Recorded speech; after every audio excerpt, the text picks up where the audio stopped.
श्रीमद् रामायणम्।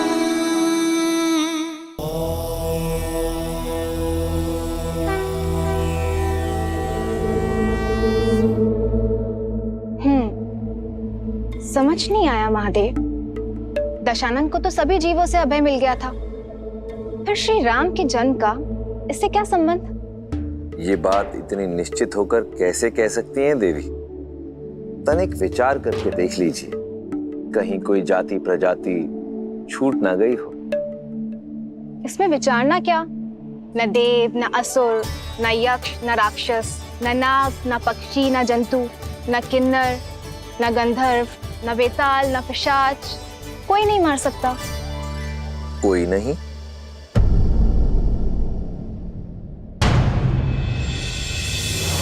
दशानन मनुष्य का नाम लेना तो भूल ही गया। हाँ देवी, स्वयं को महाज्ञानी और महाबलशाली समझने वाले लोग ऐसे ही महत्वपूर्ण वस्तु या व्यक्ति को तुच्छ समझकर उसकी उपेक्षा करते हैं और विशेष अवसर आने पर उसे भूल जाते हैं। दशानन ने भी यही भूल की। मनुष्य को दुर्बल समझकर उसे भूल गया और यही कारण बना भगवान विष्णु का धरती पर मनुष्य रूप में जन्म लेने का। अब तो मैं और भी उत्सुक हूँ श्री राम के जन्म को देखने को, दशानन के इस वरदान के काट को इस संसार में आता देखने को। ऋषि वशिष्ठ ने पुत्र कामेष्टि यज्ञ का परामर्श दिया था ना, उसके विषय में बताइए। हाँ देवी,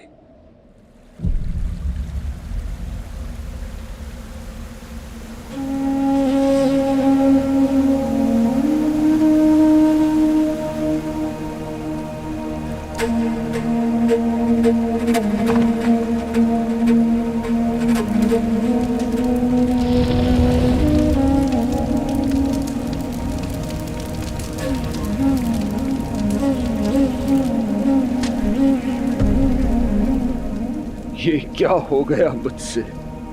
ये क्या हो गया? केवल 8 मास का था जब मैंने अपने माता पिता को खो दिया। बचपन से लेकर आज तक आप ही ने पाल पोस कर बड़ा किया है आचार्य। आप ही ने धर्म और अधर्म का भेद समझाया, किंतु फिर भी आज ये बात समझ में आई। ये एक पाप 100 पुण्यों पर भारी पड़ जाता है।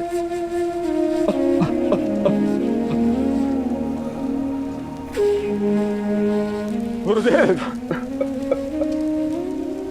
भूल मनुष्य से होती है राजन, परंतु आपने क्षमा मांगी अपराध के लिए। अपनी भूल को ना छिपाकर आप श्रवण के बूढ़े माँ बाप को संभालने गए। इससे यह सिद्ध होता है राजन कि आपकी मंशा शुभ थी। केवल मंशा का शुभ होना ही पर्याप्त नहीं, मंशा के साथ साथ मार्ग भी शुभ होना चाहिए। गुरुदेव, मैंने रघुकुल और अयोध्या के सिंहासन को लज्जित किया है। आशा मत खोइए राजा। अब निराशा के अतिरिक्त शेष ही क्या है गुरुदेव? रघुवंश को उसका वंशज नहीं दे पाया और अब ये श्राप कि पुत्र वियोग में मेरी मृत्यु होगी। पुत्र वियोग? जब पुत्र ही नहीं है तो फिर वियोग कैसा? पुत्र वियोग अर्थात? गुरुदेव, मैंने जो अभी अभी कहा उसका क्या तात्पर्य है?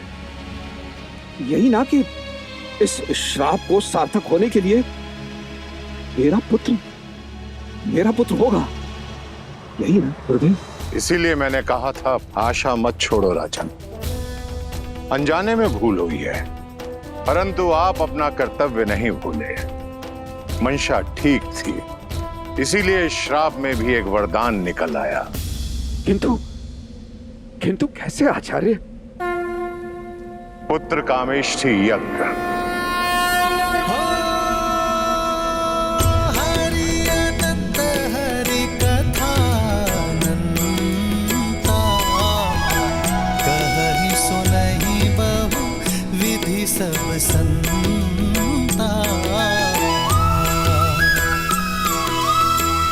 रामचंद्र के चरित सुहाए,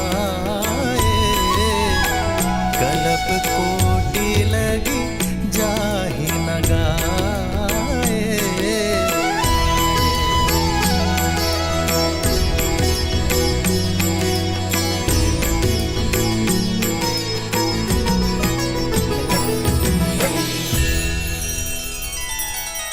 श्री रामचंद्र कृपालु भजु मन हरण भव भय दारुणम।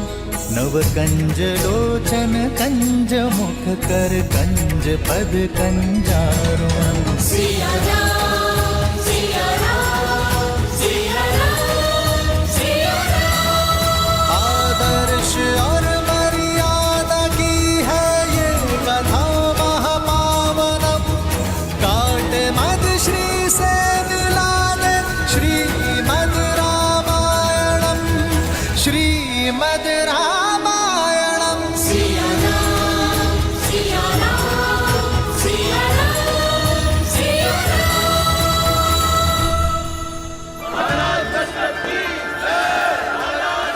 गुरु वशिष्ठ के आदेश से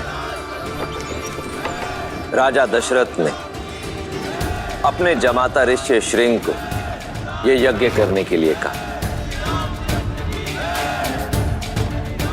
समस्त अयोध्या नगरी उत्साह से सज रही थी और स्वयं राजा दशरथ अपने जमाता ऋषि श्रृंग को पूरी श्रद्धा और सत्कार के साथ यज्ञशाला की ओर ले आए।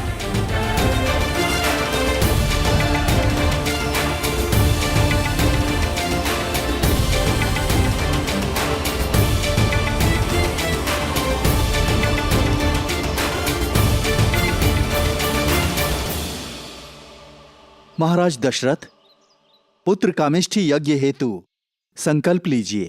जी ईश्वर।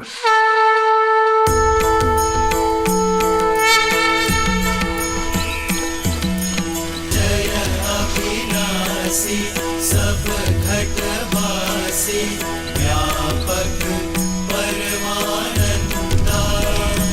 जय जय अविनाशी सब घटवासी, व्यापक परमानंदा। अभिगत गोदीतम चरित पुनीतम, माया रहित मुकुंदा। जिहिलाहि विरागी अति अनुरागी, विगत मोह मुनि वृंदा। इसी पासर जावहि गुण गण गावहि, जयति सच्चिदानंदा। अब और प्रतीक्षा मत करवाओ नाथ, पधारो।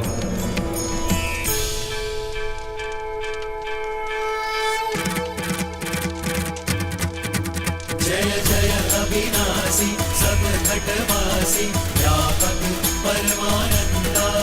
जय जय अविनाशी सब घटवासी, व्यापक परमानंदा।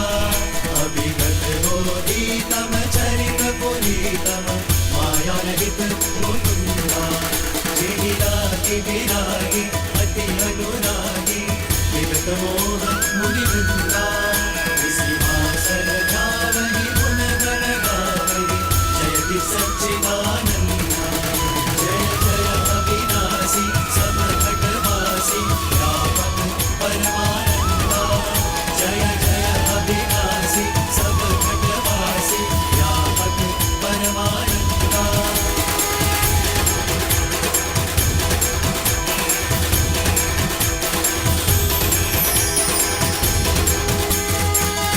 जागिए प्रभु, जागिए।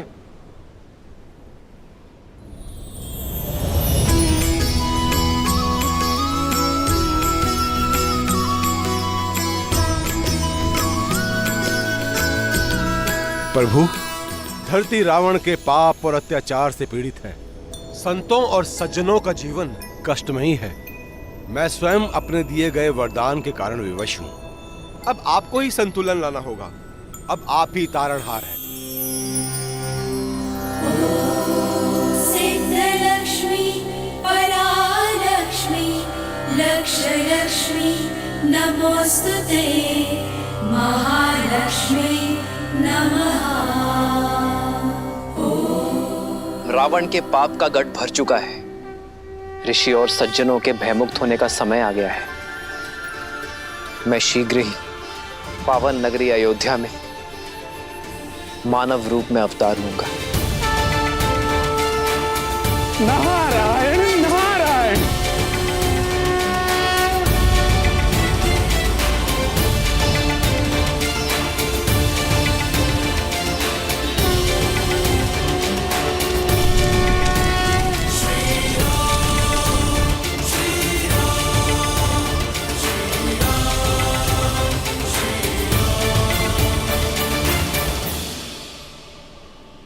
क्या हुआ देवी?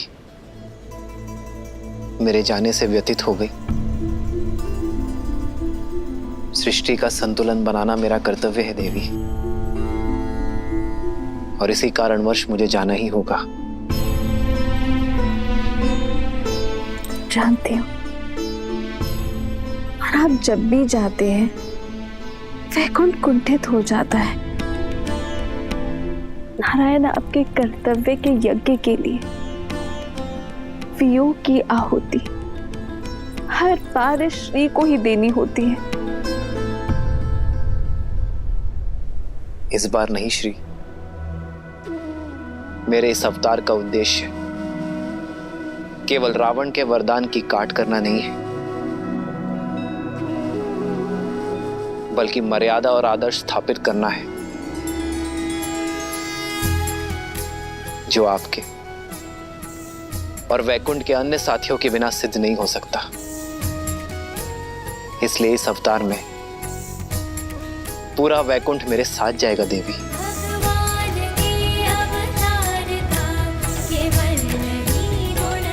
और आप मेरी प्रतिछाया होंगी, क्योंकि अपनी श्री के बिना इस विष्णु का कोई अस्तित्व नहीं है देवी। वैसे ही सीता के बिना राम भी अधूरा होगा देवी।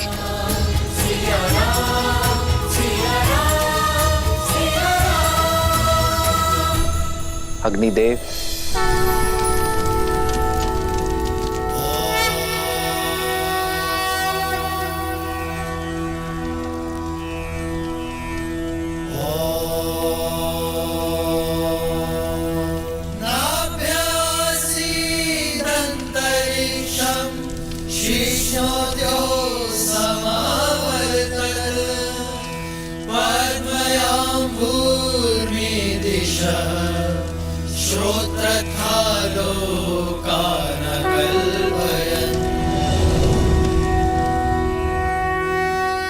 पुत्र कामेष्टि यज्ञ सफल हुआ महाराज दशरथ।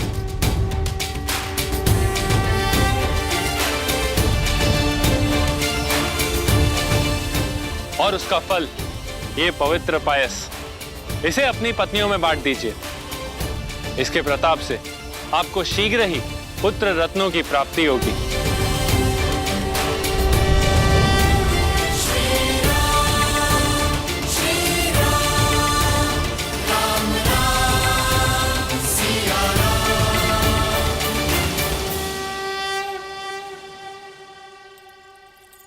कौशल्या,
महाराज, क्या मैं पायस का एक भाग सुमित्रा को दे सकती हूँ?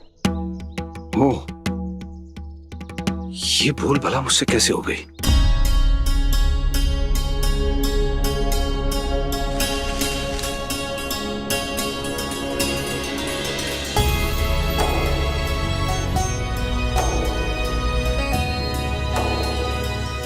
सुमित्रा, अद्भुत है तुम्हारे लिए सबका ये प्रेम। यहां कौशल्या ने मुझे मेरी भूल स्मरण करा दी और कैकेयी ने तुम्हारे अधिकार के लिए अनुमति भी नहीं मांगी। अनुमति किस बात की? इस पायस पे सबसे अधिक अधिकार सुमित्रा का है, क्योंकि वो हम सबसे छोटी है। क्यों कौशल्या दीदी?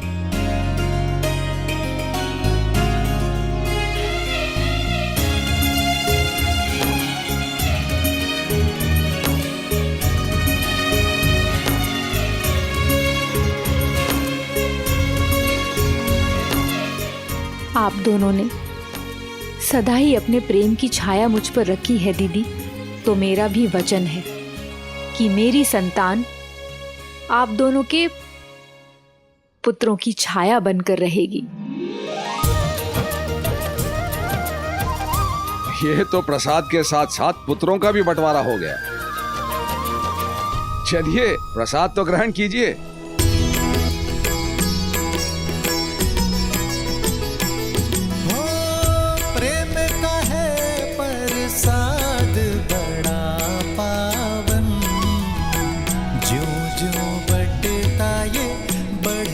सौभागन त्याग सुमित्रा का बन दो गुना लौटा, झोली भरे बदन आदर करे छोटा। महाराज दशरथ, इस प्रसाद के 4 भाग हुए हैं, इसलिए आपको 4 पुत्र रत्नों की प्राप्ति होगी।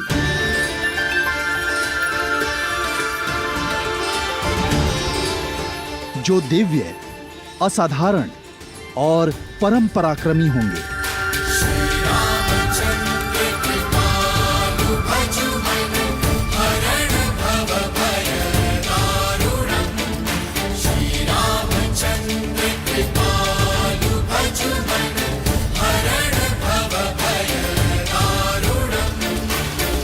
आनंद आ गया। श्री राम नाम का अंकुर देने वाला बीज कौशल्या के गर्भ में आ गया। परंतु महादेव, यदि देखा जाए तो नारायण का इस धरती पे अवतार लेने का कारण केवल रावण को मिला वरदान नहीं था। आप भी एक बड़े कारण थे। ना तो आप उसे चंद्रहास देते और ना ही वो इतना शक्तिशाली होता कि संसार के लिए संकट बन जाता। उसे रावण नाम भी तो आपने ही दिया था। हाँ देवी, पर मैंने रावण को जो भी दिया उसके कर्म फल स्वरूप ही दिया। जैसे ब्रह्मदेव ने रावण के तप कर्म का फल उसे वरदान स्वरूप दिया, वैसे ही चंद्रहास भी रावण के कर्म का ही फल थी। आपको वो पल तो स्मरण ही होगा जब अपने अहंकार के मद में चूर दशानन कैलाश पर्वत आया था।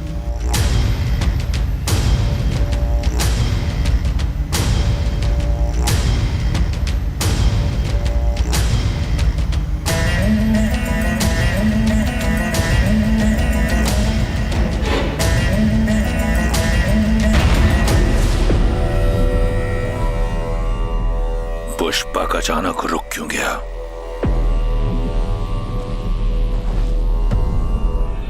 पुष्पक,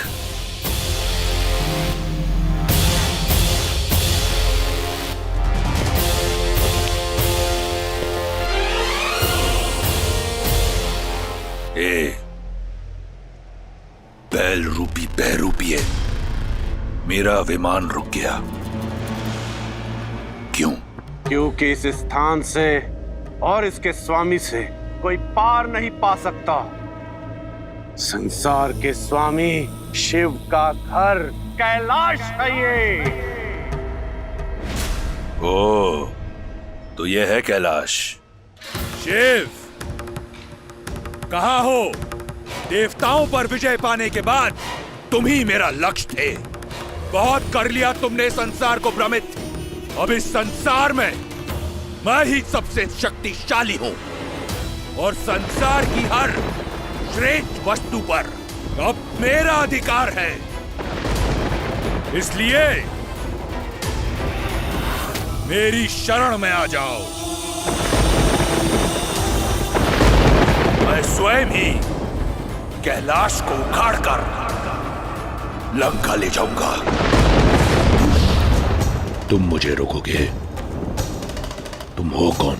नंदी, शिव का गण, कैलाश का रक्षक।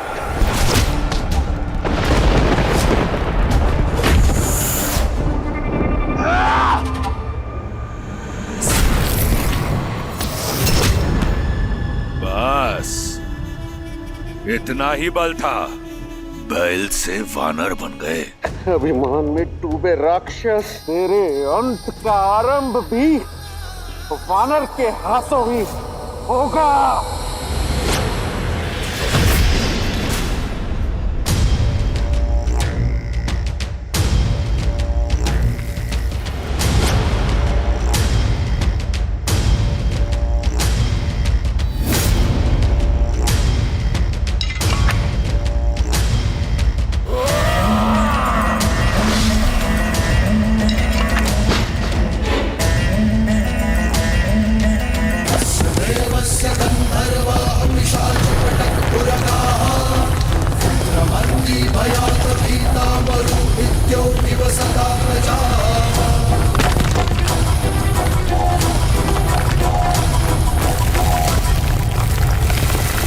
अब देवों का देव भी लंका में रहेगा, मेरी कृपा में।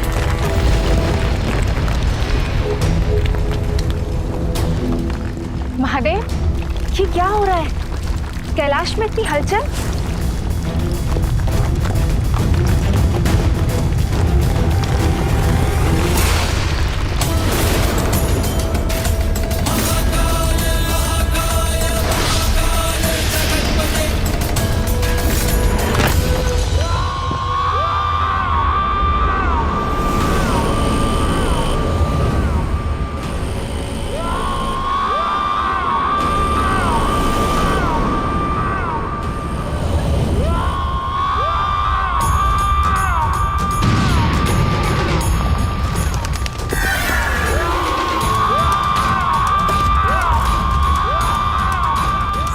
ये किसकी पुकार है?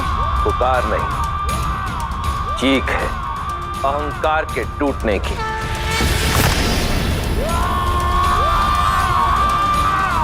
महादेव, कौन है ये? इसके रुदन से मेरे कानों में पीड़ा हो रही है। रोकिए इसे। महादेव, मुझे मेरी भूल समझ आ गई। मेरा अहंकार टूट गया। दर्शन दीजिए। महादेव, दर्शन दीजिए।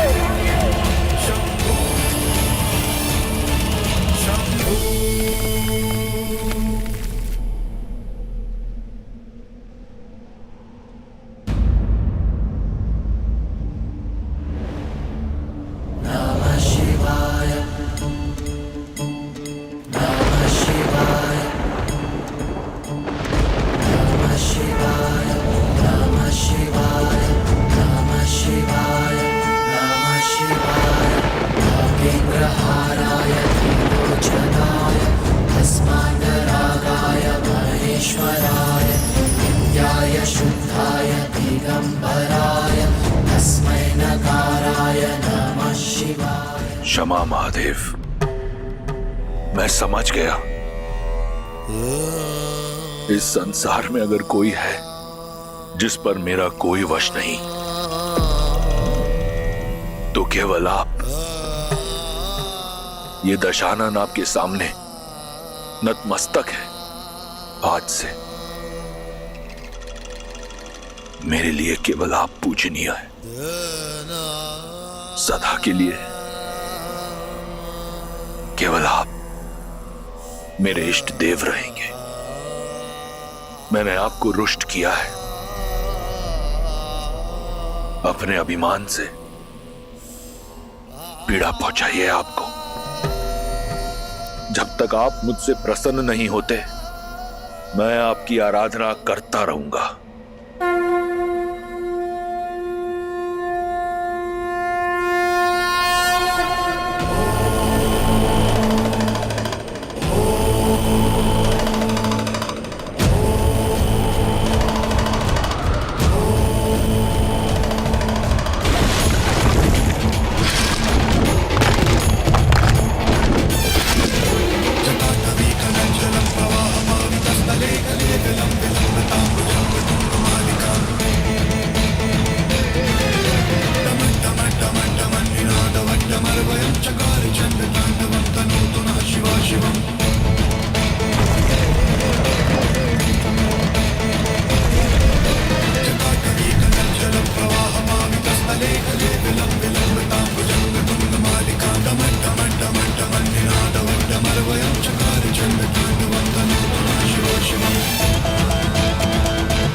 तुम्हारी भक्ति, ज्ञान, इस मंत्र के उच्चारण और इसकी रचना से मैं प्रसन्न हुआ दशानन। तुम्हारे रुदन ने तीनों लोकों को गुंजा दिया, परंतु ये चीत्कार तुम्हारी शारीरिक पीड़ा का नहीं, ये तुम्हारे अहंकार के टूटने का रुदन था। इसलिए आज से ये संसार तुम्हें एक नए नाम से पुकारेगा, रावण।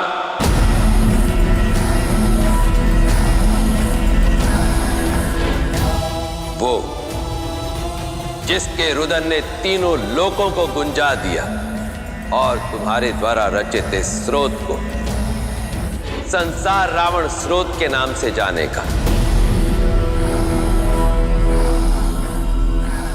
हर हर महादेव।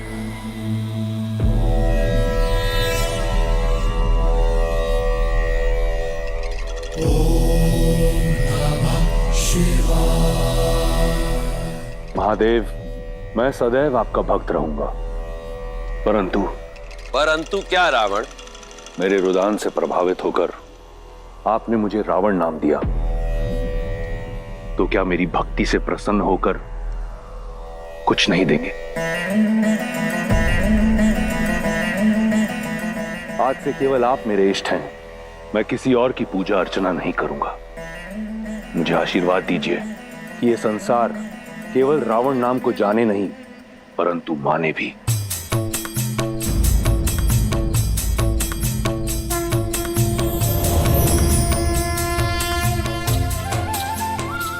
ये दिव्य खड़ग चंद्रहास है, ये अजय है रावण। तुम्हारी भक्ति के कर्म फल स्वरूप मैं ये तुम्हें देता हूं।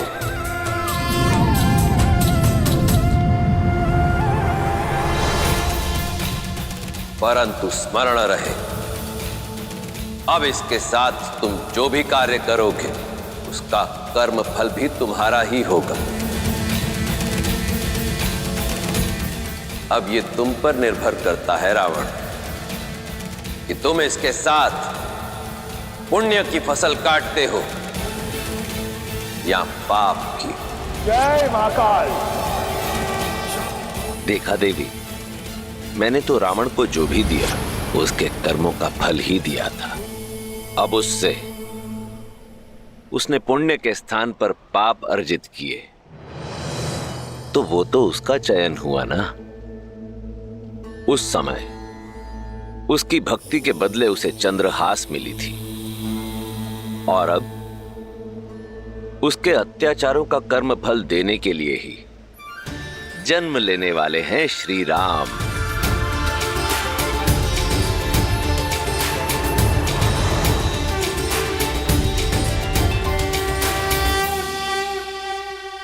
आर्य, पता नहीं ऐसा क्यों लगता है कि मेरे घर में पल रही संतान का मुख मेरे महाविष्णु जैसा है। इसमें कोई संदेह नहीं कि आप जैसे पवित्र मन वाली मां को स्वयं ईश्वर भी मां कह के पुकारने में गर्वित होंगे।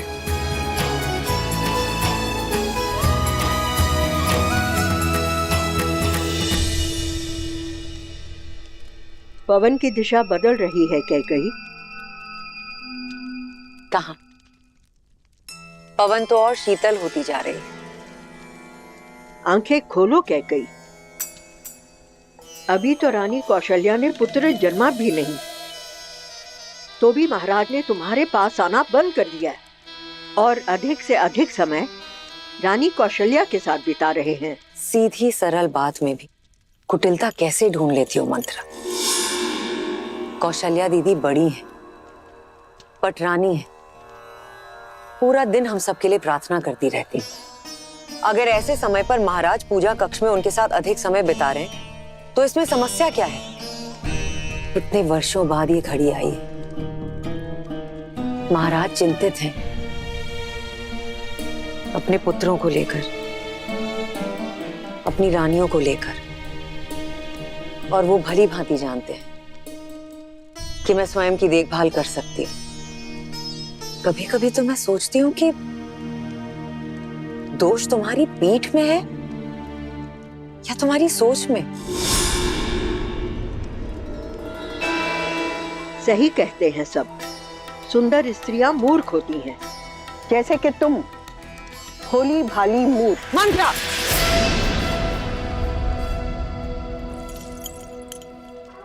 क्या मैंने तुमसे परामर्श मांगा? कैकई, मैंने तुम्हें परामर्श दिया क्योंकि ये मेरा कर्तव्य है। कैकई, मैं तुम्हारे साथ हूँ क्योंकि मैं तुम्हें संभालना चाहती हूँ, तुम्हारे हित के बारे में सोचती हूँ, पर तुम्हें मेरी बात समझ में नहीं आती। मुझे लगता है तुम्हारे पिता अश्वपति से बात करनी होगी। दशरथ ने उन्हें दिया हुआ वचन। अभी इसी क्षण मेरे कक्ष से बाहर निकलो। लेकिन कैकई, अभी मेरी बात। एकांत।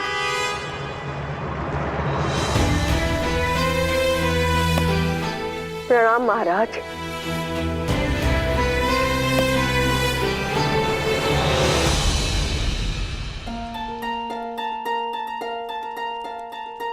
ऐसी अवस्था में दासों पर क्रोधित होना अच्छा नहीं है। तो क्या करती?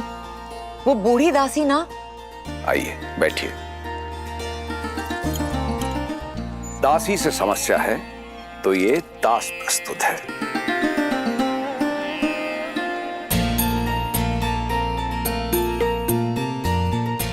कैसा है मेरा पुत्र? पिता हैं आप, अपने पुत्र की धड़कन पहचान लीजिए। मेरे पुत्र का हृदय अपने बड़े भाई के लिए धड़क रहा है। अच्छा, तो कौशल्या दीदी की संतान का हृदय किसके लिए धड़क रहा है? मेरे लिए। अद्भुत। किसी का हृदय भाई के लिए धड़क रहा है और किसी का अपने पिता के लिए। और हम बेचारी माताओं का क्या? हमारे लिए किसका हृदय धड़के? इस दास का।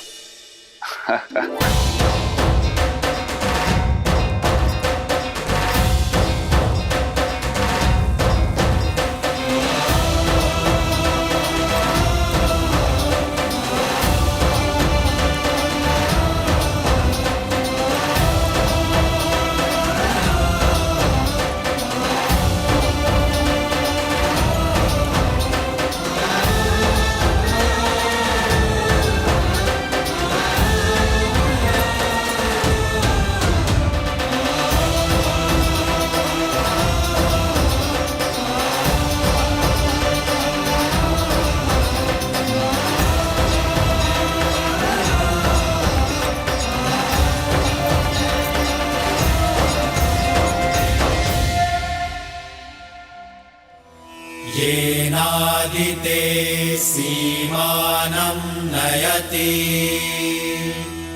प्रजापतिर्महते सौभगाय तेनाहमस्य सीमानं नयामि प्रजामस्य जरदष्टि कृणोमि।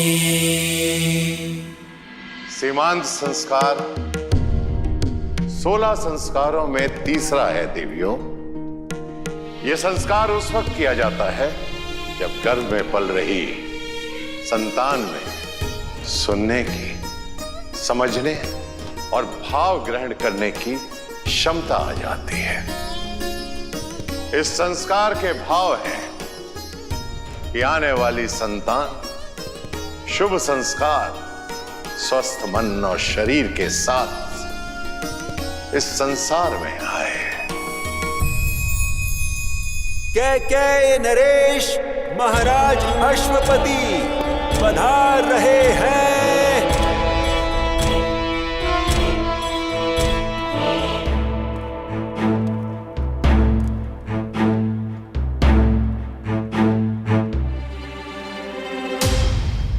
पिताश्री,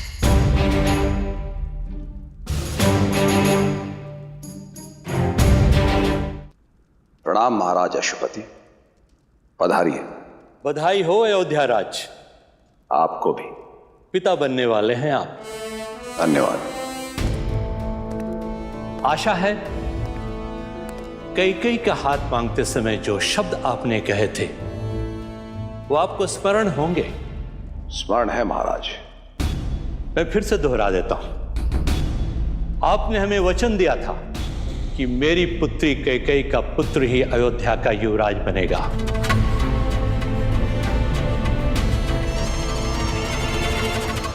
परंतु आपकी तीनों ही रानियां एक साथ गर्भवती हैं। ऐसे में कहा नहीं जा सकता कि आपकी तीनों रानियों में से कौन सी रानी आपके ज्येष्ठ पुत्र को जन्म देगी, जो अयोध्या के नीति अनुसार युवराज बनेगा। ऐसे में यदि मेरी पुत्री ने आपके ज्येष्ठ पुत्र को जन्म नहीं दिया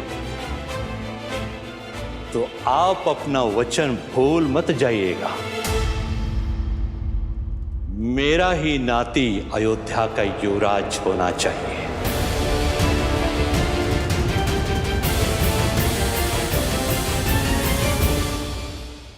रघुकुल में वचन तोड़ने की प्रथा नहीं है पिताश्री। आपको दिया गया वचन अयोध्यापति अवश्य पूर्ण करेंगे। मेरा पुत्र और आपका नाती ही अयोध्या का राजा बनेगा।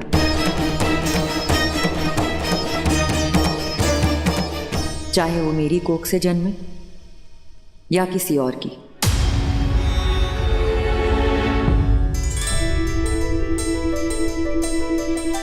ये कैसे संभव है? इस घर के सभी पुत्रों की माताओं होंगी मैं।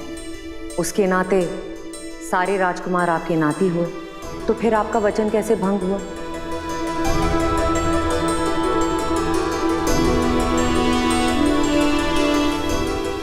आप अपनी पुत्री के भविष्य के बारे में सोच रही हैं और मैं अपने पुत्र के भविष्य के बारे में। आज मेरा सीमंत संस्कार हुआ है। आज से मेरी कोख में पल रही संतान में चेतना आई है। सब सुन सकता है वो, हर भाव ग्रहण कर सकता है। क्या भाव दूंगी मैं उसे कि उसकी मां एक ऐसे कुल से आती है जहां राजपाट के लिए किसी को वचनबद्ध किया जाता है। अपने लोभ के लिए कुल की नीति को तोड़ दिया जाता है। नहीं पिताश्री, एक पिता अपनी संतान में प्राण डालता है, किंतु एक माता अपनी संतान में संस्कार डालती है। मैं चाहती हूँ जब भी कोई मेरे पुत्र को देखे तो उसमें रघुकुल के गर्व के साथ साथ कैकेयी के धर्म और संस्कार को भी देखे। मिताश्री, मैं अब कैकेयी की बेटी नहीं, मैं अयोध्या की कुलवधू, उस अयोध्या की जो मेरे होने वाले पुत्र की मातृभूमि है, और अपनी इस मातृभूमि का बल मैं कभी घटने नहीं दूंगी पिताश्री, कभी नहीं।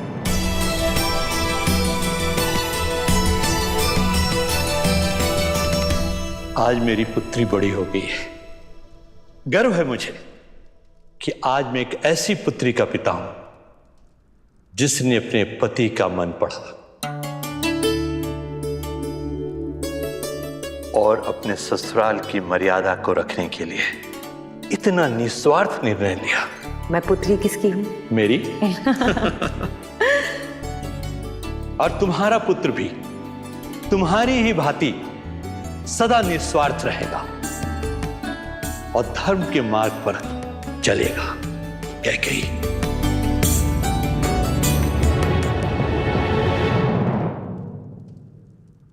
प्रणाम महाराज।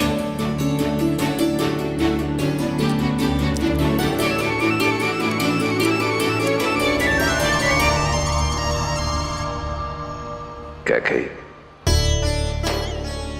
तुम छोटी होकर भी आज सबसे बड़ी हो गई। मन करता है प्रति क्षण तुम्हें वर देता रहा। नहीं नहीं नहीं नहीं, मेरे पास इतनी बुद्धि नहीं है। वर्षों पहले जो 2 बार आपने दिए थे, अब तक नहीं समझ पाई उनका क्या करूं। आप बस मुझे प्रेम देते रहिए, उसमें कोई बुद्धि नहीं लगती। निस्वार्थता की ये भावना, उदारता का ये उदाहरण, कितना प्रेम, कितना धर्म है राम की इस कथा में। मर्यादा पुरुषोत्तम को तो ऐसे ही परिवार में जन्म लेना था। महादेव, अब मुझसे और प्रतीक्षा नहीं होती। मुझे श्री राम का मुख देखना है, वहीं अयोध्या जाकर। तो प्रतीक्षा को समाप्त करते हैं देवी और प्रस्थान करते हैं अयोध्या नगरी की ओर, जहां समस्त अयोध्यावासी प्रतीक्षारत है अपने युवराज के जन्म के लिए।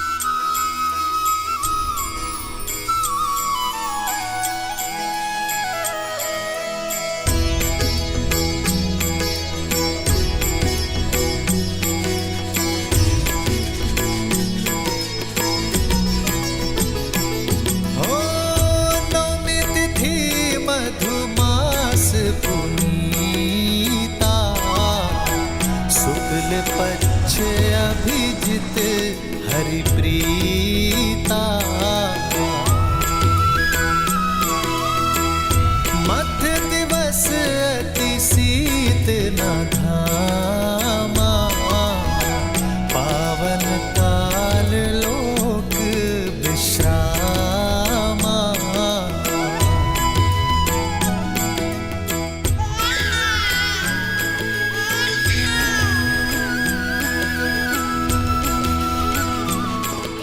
महाराज, बधाई हो, दशरथ नंदन आए हैं।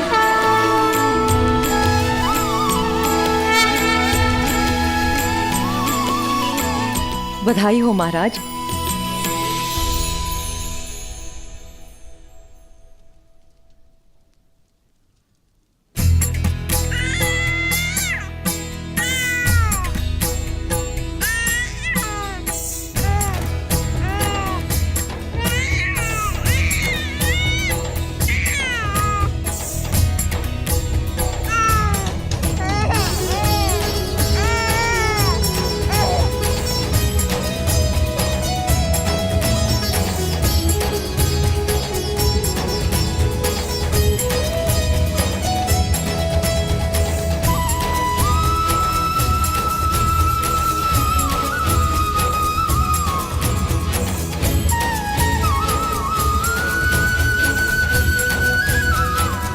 मेरा पुत्र, मेरा प्रिय पुत्र।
अयोध्या के युवराज की, अयोध्या के युवराज की।